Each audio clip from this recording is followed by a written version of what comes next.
कर ठहरना, यानी सांस और आवाज दोनों बंद कर दें और कलमा के आखिरी हरफ को साकिन करके पढ़ें।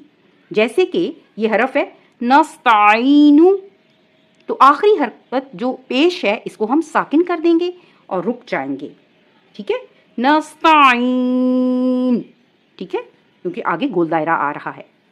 इसी तरह अब आप देखें कि कुरान पाक के रमूज़ व औक़ाफ़ वो अलामात हैं जिनको देखकर हमने तिलावत कुरान मजीद के वक्त ठहर जाना है या नहीं ठहरना।